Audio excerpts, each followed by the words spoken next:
Hi hello வணக்கம். தமிழகத்தில் பட்டாவில் பெயர் மாற்ற ஆயிரக்கணக்கானோர் விண்ணப்பித்திருந்து வருகின்றனர். குறிப்பாக சென்னை, கோவை உட்பட பல்வேறு நகரங்களில் வீடு விற்பனை அதிகரித்துள்ளது.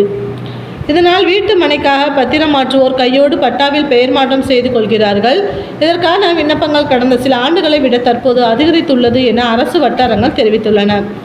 இந்த பணிகளை மேற்கொள்வதற்கான நிலவியர்கள் போதிய அளவில் தமிழகத்தில் இல்லாததால் இதன் பணிகள் தொய்வடைந்து உள்ளதாக தெரிகிறது.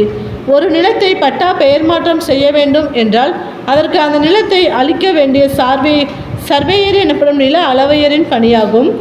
பொதுவாக ஒரு நிலம் வீட்டு மனைகளாக மாற்றப்படும் போது பல்வேறு பாகங்களாக பிரித்து விற்பனை செய்யப்படுகின்றன.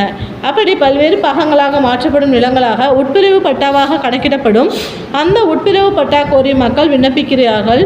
இதனை சம்பந்தப்பட்ட ஊராட்சியின் அல்லது நகராட்சியின் நில அளவையர் நேரில் சென்று அளந்து எல்லைகளை வரையறுக்க வேண்டும்.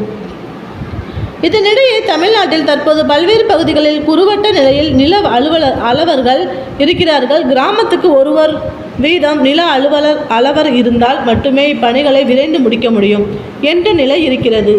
நிலத்தை அளக்கும் நில அளவையர்கள் போதிய அளவில் இல்லாமல் பணிகளில் தொய்வு ஏற்படுகிறது.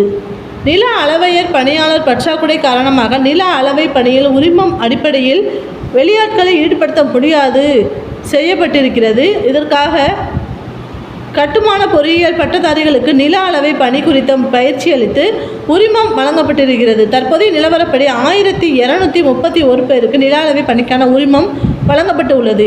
இவர்கள் தாலுகா அளவில் பணிபுரிய அறிவுறுத்தப்பட்டிருக்கிறார்கள். உட்பிரிவு கோரி வரும் கோப்புகளில் சம்பந்தப்பட்ட நிலத்தை அளக்க இவர்கள் பயன்படுத்தப்படுவார்கள் என்று அரசு அதிகாரிகள் கூறினர். முடிக்கப்படும் கோப்புகள் எண்ணிக்கை அடிப்படையில் இவர்களுக்கான தொகை வழங்கப்படுவதாக அதிகாரிகள் விளக்கம் அளித்துள்ளனர்.